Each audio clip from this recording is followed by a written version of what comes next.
और अब बात बीजेपी के चुनावी मिशन की, जिसके लिए कमर कस ली गई है। झारखंड के दौरे पर गृहमंत्री अमित शाह ने बीजेपी की जीत की हुंकार भरी, तो कर्नाटक के लिए बीजेपी ने चुनावी प्लान तैयार कर दिया है। माता की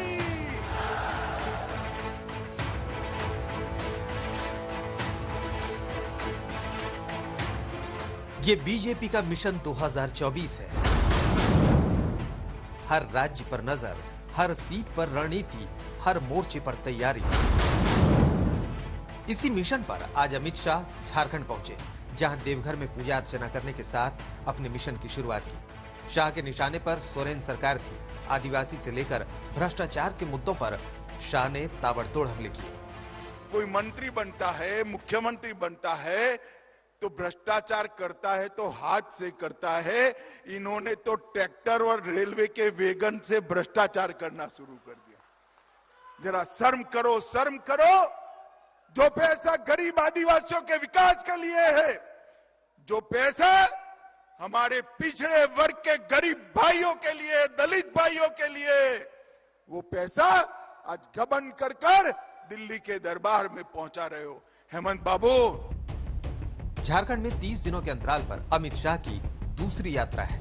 बीजेपी उन सीटों को टारगेट कर रही है जहां से उसे पिछले चुनाव में शिकस्त मिली थी। 2019 में हुए लोकसभा चुनाव में बीजेपी ने झारखंड की 14 में से 11 लोकसभा सीटों पर अकेले और एक पर अपने सहयोगी आजसू के साथ जीत हासिल की थी। उसके कब्जे से छूटी 2 सीट चाईबासा और संताला पर बीजेपी की नजर है। यही वजह है कि अमित शाह ने पिछला दौरा चाईबासा का किया तो इस बार संताला पहुंचे। लोकसभा और विधानसभा के चुनाव झारखंड में एक ही साल होने हैं, इसलिए बीजेपी के साथ दूसरे दल भी लोकसभा के साथ विधानसभा चुनाव की तैयारी भी कर रहे हैं। मित्रों, अब ये जो घुसपैठिए जमीन कब्जा रहे हैं, इसके सामने तो हेमंत बाबू बोलने की हिम्मत ही नहीं रखते हैं, क्योंकि उनकी वोट बैंक और उनकी साथी पार्टी कांग्रेस पार्टी उनको रोक रही है।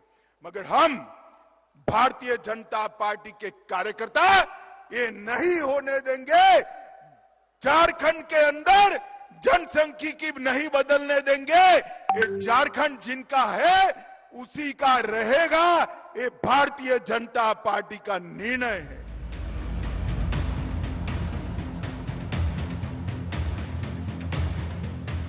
झारखंड के अलावा बीजेपी ने कर्नाटक के लिए भी कमर कस ली है, जहां चुनाव की तारीखों का ऐलान होने में थोड़ा ही वक्त बचा है। ऐसे में कर्नाटक में बीजेपी ने एक बार फिर धर्मेंद्र प्रधान के कंधों पर जिम्मेदारी सौंपी है, जिन्हें कर्नाटक का प्रभारी बनाया गया है। इससे पहले भी कई राज्यों में धर्मेंद्र प्रधान ने प्रभारी की भूमिका शानदार तरीके से निभाई थी। यूपी में भी धर्मेंद्र प्रधान की अगुवाई में बीजेपी ने शानदार प्रदर्शन किया। पश्चिम बंगाल में बीजेपी भले ही अच्छा प्रदर्शन ना कर सकी हो, लेकिन नंदीग्राम के प्रभारी रहे धर्मेंद्र प्रधान ने ममता के किले को ध्वस्त किया था। इसके अलावा छत्तीसगढ़, बिहार और झारखंड में भी धर्मेंद्र प्रधान की भूमिका शानदार रही। कर्नाटक में मोदी 6 फरवरी को दौरा करने वाले हैं, जहां कई तोहफों की सौगात राज्य को देंगे।